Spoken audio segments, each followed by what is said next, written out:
তবে এখন যুগ বদলে গেছে, এখন কিছু কিছু ক্ষেত্রে দেখা যায় পিতা মাতাও জালেম হচ্ছেন সন্তানের উপর, আর সন্তান হচ্ছে মাজলুম। এমন হচ্ছে না? আমি রিসেন্ট একটা নিউজ দেখলাম যে মায়ের পরকীয়া দেখে ফেলার কারণে মেয়েকে মা হত্যা করেছে। দেখেছেন? মা পরকীয়া করতো, মেয়েটা দেখে ফেলেছে, নিউজগুলো দেখবেন। এখন কিন্তু সব কিছুই চেঞ্জ হয়ে যাচ্ছে দিন দিন। অনেক ক্ষেত্রে দেখা যায় ছেলে মেয়ে ইসলামের দিকে আসতে চায়, পিতামাতা সাপোর্ট করছে না।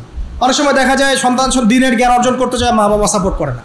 অনেক সময় দেখা যায় সন্তান দিনই একটা মেয়েকে বিয়ে করবে, পর্দাশীল, পিতামাতা রাজি না। অনেক সময় দেখা যায় যে সন্ততি দিনের পথে আসতে চায়, কিন্তু বাপ মা রাজি হচ্ছে না। আমি অনেক মেয়ের কথাও শুনেছি যে তারা সুদখোর ছেলেকে বিয়ে করবে না, হ্যাঁ, ঘুষখোর দুর্নীতিবাজকে বিয়ে করবে না, দিনদার ছেলেকে বিয়ে করবে, পিতামাতা বিয়ে দেবে না। পিতামাতা চায় দুনিয়াদার একজন, বাইরের থেকে ডিগ্রি আনা দুনিয়াদার, কত বড় সুদখোর হোক সমস্যা নেই, 5 তলা বাড়ি থাকলে হল, কত বড় ঘুষখোর দুর্নীতিবাজ হোক কোনো সমস্যা নাই, চোর ডাকাত হলেও সমস্যা নাই, জমি আছে, বাড়ি আছে, স্ট্যাটাস আছে, বাস মেয়েকে বিক্রি করতে, মেয়েকে মনে হয় বিক্রি করতেছে। বিক্রি করার সময় যে দেখা যাবে 10 লাখ 20 লাখ টাকা মোহর দিয়ে দিবে, আর এও মোহর তো দিবে না, খালি লিখবে। মানে সবখানেই জুলুম, সবাই আসলে মানে করাপ্টেড, দুর্নীতিবাজ। আমরা সবাই দুর্নীতিবাজ, every single person internally corrupted. মানে সবাই দেখি সবার স্বার্থ খুঁজে ফাঁকফোকর খুঁজতে চাই, এখানেও ফাঁকফোকর খুঁজে, ওখানেও কলবুন সেলিম, মানে একটা স্বচ্ছ যে মন লাগে মুসলিম হওয়ার জন্য, এই মনটার অভাব আছে। অনেক সময় দেখা যায় যে পিতা মাতাও জালেম হচ্ছেন, সন্তান মাজলুম। এক্ষেত্রে কি করবেন? এক্ষেত্রে আপনাকে সবর করতে হবে। যদি দেখেন পিতামাতার কোনো সিদ্ধান্ত দিনের বিরুদ্ধে যাচ্ছে, এর চাইতে আপনার বুঝটা ভালো যে দিনের জন্য যেটা কল্যাণকর, সেই সিদ্ধান্তে আপনি থাকেন। এমন হতে পারে পিতামাতার সিদ্ধান্ত অনেক সময় দিনের বাইরেও যেতে পারে। পিতামাতা বলছে আলেম হওয়ার দরকার নাই, দিনের জ্ঞান অর্জন করার দরকার নাই, নামাজ পড়ার দরকার নাই, দাড়ি রাখার দরকার নাই, এই সিদ্ধান্তগুলো কি ঠিক আছে? ঠিক নাই। পর্দা করার দরকার নাই, সুদখোরকে বিয়ে কর, ঘুষখোরকে বিয়ে কর, অত দেখার দরকার নাই, হ্যাঁ, পরে পর্দা করে নিস, শেষ বয়সে ভালো হয়ে যাস, এগুলো কি মিনিং আছে কোনো?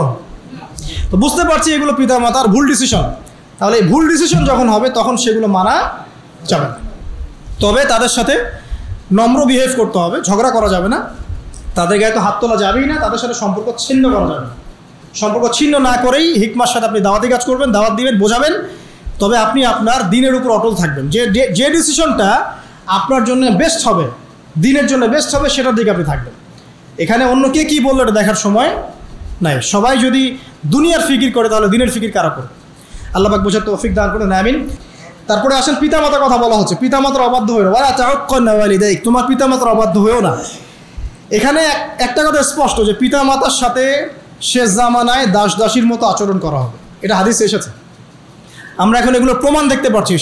সন্তান মাকে হত্যা করছে, কোনো কোনো ক্ষেত্রে সন্তান বাবাকে হত্যা করছে, সম্পত্তির জন্য বাপ মাকে বৃদ্ধাশ্রমে রেখে আসছে, অনেক ঘটনাই ঘটছে।